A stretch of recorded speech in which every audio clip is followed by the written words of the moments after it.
Alright, here we go. Alright, so my opponent is going to play Speedroids, and I am about to cook with the tier limits. Now, this is going to be one of the most impressive games because I am going to play through a synchro negate board with a ton of negates. A ton of negates. And I'm not going to have a whole lot to play through. It's just literally reading and being crucial and making the most optimal of plays that I have available. Now I know, yes, I do have Monster Gate in my deck. Mike, why are you playing this in tier limits, bro? Well, this is the triangle event, so I am only using fusions, and of course, tier limits is nerfed to shit in this event. So I don't have the most optimal of plays all the time in this deck. So I replaced some of the cards that I can't use with cards that I can use. And here we go. So my opponent is going into some speedroids. And then he pretty much ends his turn right here. Now let's look at his end board. He's got two cards in his hand. We know it's not Maxi because Maxi is banned in this event. So potential hand traps, and then this card right here can negate the activation of a monster effect and destroy it, and then it also gains that amount of attack. This card right here, pretty sure you guys are going to notice this card is fucking busted.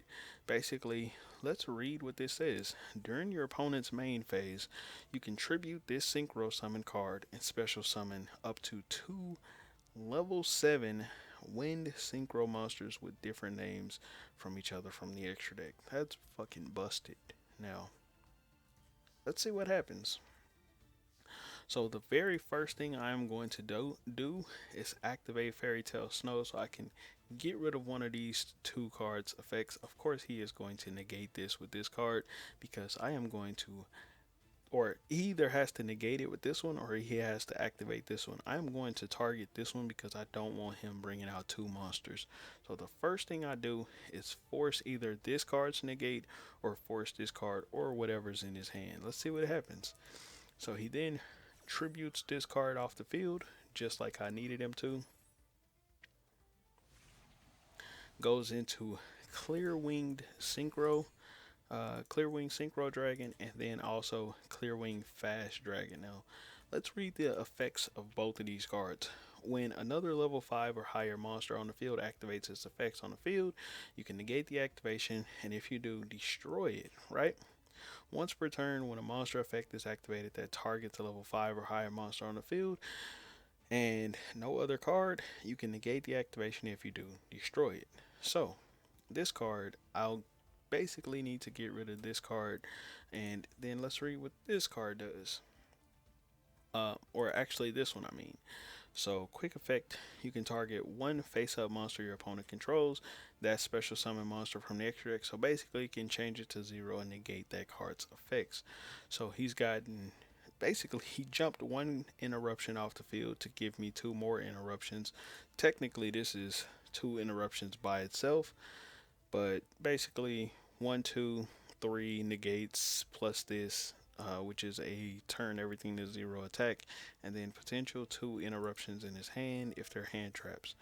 So we're gonna basically activate that effect of Sheeran to send the Tearlaments Kashtira, and I just so happen to luckily mill into a Haviness off of those 3 mills and a tier limit. Well, I sent the Tearlaments Kashtira from my hand, which will give me 2 more mills. So I activate Haviness and chain block the Haviness. Chain block that Haviness with the Tearlaments Kashtira, which is what I was hoping would happen. And of course, he cannot negate that. All he can negate is the Tearlaments Kashtira. So I get my fusion summon. So I am going to use the King of the Swamp right here to go right into Millenniumizer Strict. So then that way I can get a negate of my own. He is going to activate the Clear Wing Synchro Dragon to try to stop the tier limit monster from hitting the field, and then I am going to activate Millenniumizer Strict. Of course, he negates that and destroys it, which is fine by me. And then I'm going to activate Monster Gate right here, which he doesn't have any monster negates right here. So it's just going to mill. And I ended up hitting a rollback, which is amazing.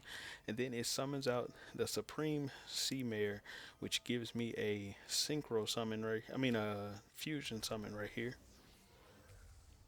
And then I go right into Kid Kalos. Now I had more options, could have went into something else, but I chose Kid Kalos specifically because these do destroy. So if he manages to destroy my Kid Kalos with one of these negates, basically it'll trigger Kid Kalos' ability to mill more cards. Now there is a card in my deck that can wipe his field completely if I mill it into the graveyard. I don't end up hitting it, but it is a-okay.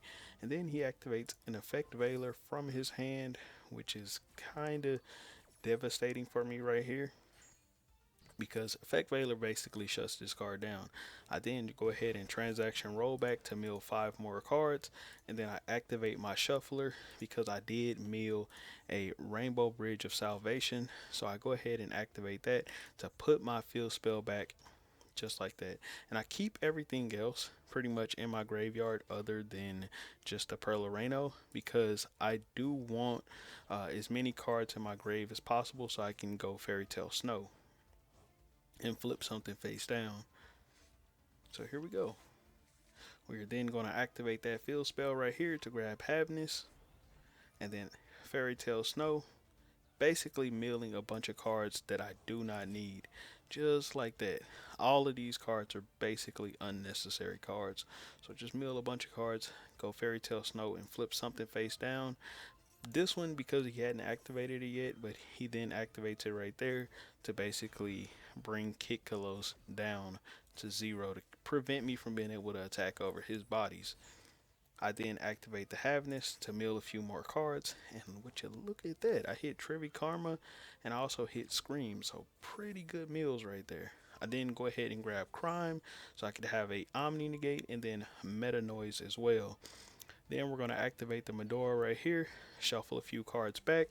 That will trigger my Pearl Areno to then pop this card over here, and there we go.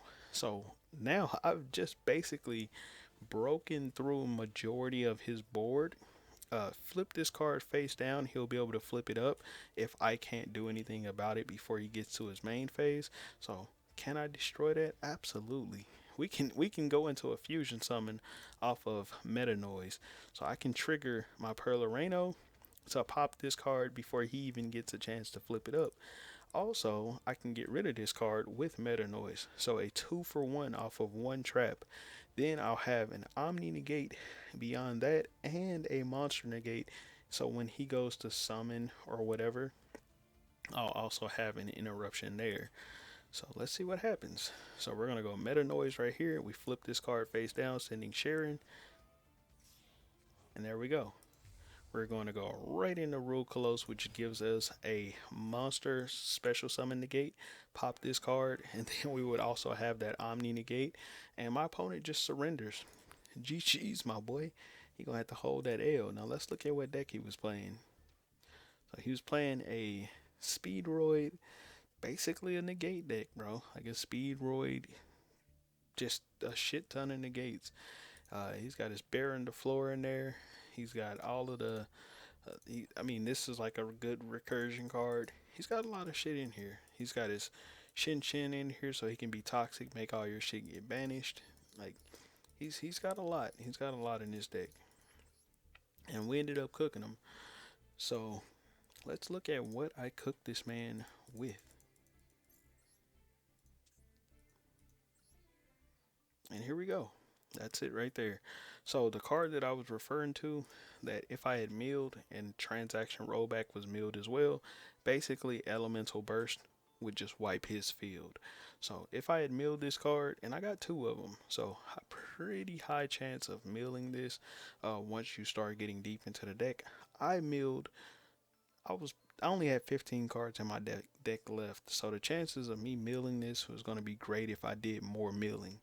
So lucky for him, I couldn't do more milling, but if I would have been able to, I would have been able to cook a little bit more. Now, I did have a Meta Noise on the field, which means Meta Noise could have sent Havness. So if I were to negate something, basically Meta Noise can send something, not Meta Noise, Sulliek. I did have Sulliek on the field, and Crime. So Crime can send something from my hand, which didn't really matter. Send one monster from your hand. I did have a monster in my hand, but it was Sulliek that I was meaning. So when he would have summoned a monster, I could negate that and then send the Havness that was on my field. I did have a Havness on my field. Send that from the field to the graveyard to do another fusion summon. So I would have been able to fusion summon into something like a Kaleido Heart or something like whatever, Grapha, Kaleido Heart. I don't think I could have went into Grapha because I didn't have King of the Swamp in the grave, but I could have went into Dragos Stapelia if I wanted to. I could have went into Kaleido Heart. Potentially could have went into Winda if I had the Shadal Beast in the grave. I don't know. Wasn't really paying enough attention, but I had options. More than likely, it would have probably been Kaleido Heart, which would have spent something back off the field, which would have made it harder for him to make his plays, anyways. And then also, being able to do that additional summon would also free up some space on the field. Or I could have just went into Kit Kalos and then milled deeper into the deck. Like I had plays. I had multiple plays. So hopefully y'all enjoyed this video. And I will catch